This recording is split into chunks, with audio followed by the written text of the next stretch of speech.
की धारा निकल पड़ी।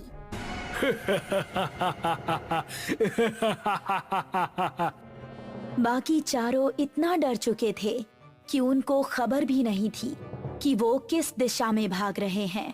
वो काफी देर तक भागते रहे। अब अपर्णा की हालत खराब हो चुकी थी। वो आ जाएगा, रुकने का समय नहीं है। ऐसे कब तक भागते रहेंगे?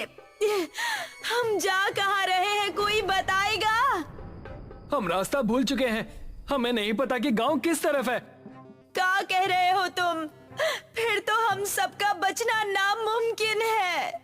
तभी पेड़ के ऊपर से एक हाथ आया और उसने महेश का गला पकड़ लिया। ये हाथ कठमुंडू का ही था। राकेश ने महेश का पैर पकड़कर उसे बचाना चाहा, लेकिन कठमुंडू ने उसको पूरी तरह से ऊपर खींच लिया और वो तीनों चिल्लाते हुए वहाँ से भाग निकले। वो देखो, सामने वो घर, उसके अंदर चलते हैं। वो तीनों एक घर के अंदर घुस गए और राकेश ने जल्दी से दरवाजा बंद कर दिया। तभी कोई जोर जोर से दरवाजा पीटने लगा। तीनों का शरीर इस समय बुरी तरह से कांप रहा था। दरवाजे की धम धम उनके दिल को दहला रही थी। तभी खिड़की से कठमुंडू का एक हाथ अंदर आया और उसने अपर्णा का हाथ पकड़ लिया।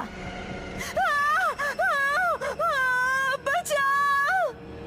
अगर ये यहाँ है तो दरवाजे पर कौन है? राकेश ने दरवाजा खोला तो सामने गांव के बिरजू काका थे। बिरजू काका जल्दी से अंदर आए। उन्होंने कठमुंडू का हाथ पकड़ा और छुड़ाने लगे। कठमुंडू उनके छूते ही चीखने लगा।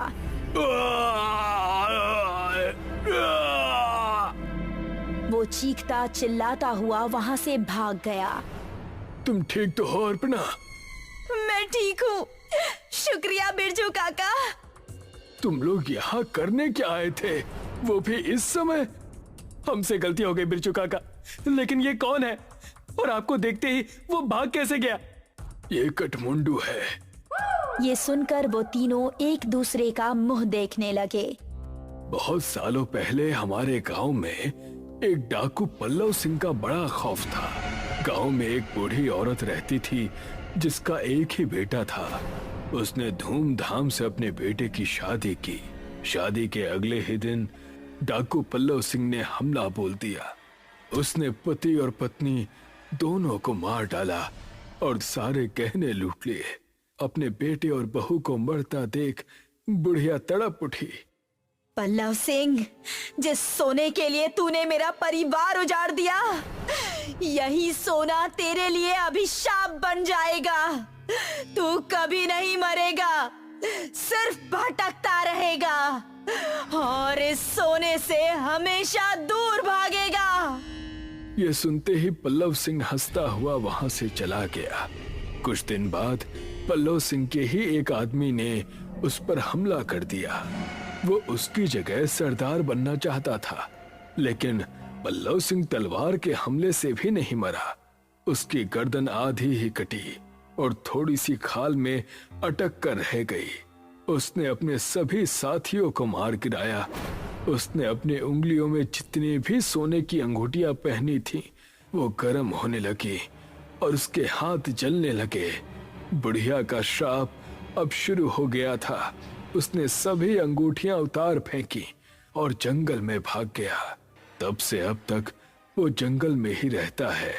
मेरे छूने से वो इसलिए भाग गया क्योंकि मेरे हाथ में ये सोने का कड़ा है। ये कहानी सुनकर वो तीनों हैरान रह गए।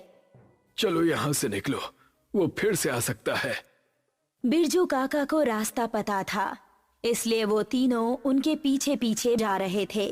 जब वो जंगल की सरहद पर आ पहुंचे थे, तभी कठमुंडू वहां आ गया। उसने अपर्णा का पैर पकड़ लिया।